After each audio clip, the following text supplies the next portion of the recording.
সুপ্ৰভাত। আপোনালোকলৈ এটা ভিডিঅ' লৈ চাওকচোন। এজোপা উৰহী গছ মই এয়া পকী চোতালখনৰ ওপৰতে অকণমান মাটি দি ৰুইছিলোঁ। উৰহী গছ ৰোৱা নাছিলোঁ, এটা গুটি দিছিলোঁ আচলতে। গুটিটো গজি পেলাই এজোপা গছ হ'লেই। এইজোপা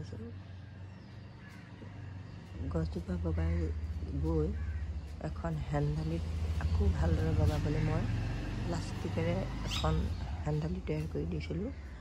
সেই হেন্দালিখনতে কেনেকৈ ইমান সুন্দৰভাৱে ফুলি আছে চাওকচোন। ফুলাই নহয়, এতিয়া লাগিছেও, বৰ ধুনীয়াকৈ লাগিছে চাবচোন। ইমান সুন্দৰ হৈছে চাওকচোন। থোপা থোপা ফুল লাগিছে, থোপা থোপা ফুলবোৰ ফুলিছে একদম যেন এয়া ৰজনীগন্ধাৰ ফুলহে। ৰজনীগন্ধাৰ ফুলবোৰ এনেকুৱা নহয়নে বাৰু? ওপৰলৈ এনেকৈ সূৰ্যমুখী হৈ আগবাঢ়ি আহে, আকাশ ধিয়াই আহে।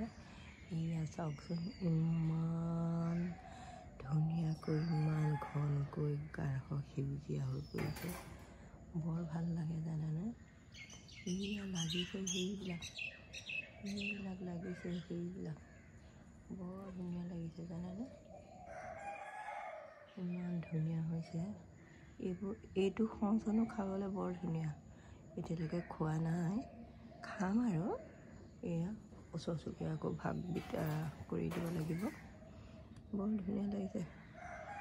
আপোনালোকেও এইদৰে কৰিবচোন, নিশ্চয় হ'ব। এই ৰাসায়নিক সাৰত উৎপাদন কৰা শাক পাচলিবোৰ খোৱাতকৈ এইদৰে এটা গুটি পচাই থ'লে এইদৰে ইমান ধুনীয়াকৈ লহপহকৈ হয়। গতিকে আপোনালোকেও কৰিবচোন, নিশ্চয় হ'ব। মই আজিলৈ আহিছোঁ, ধন্যবাদ।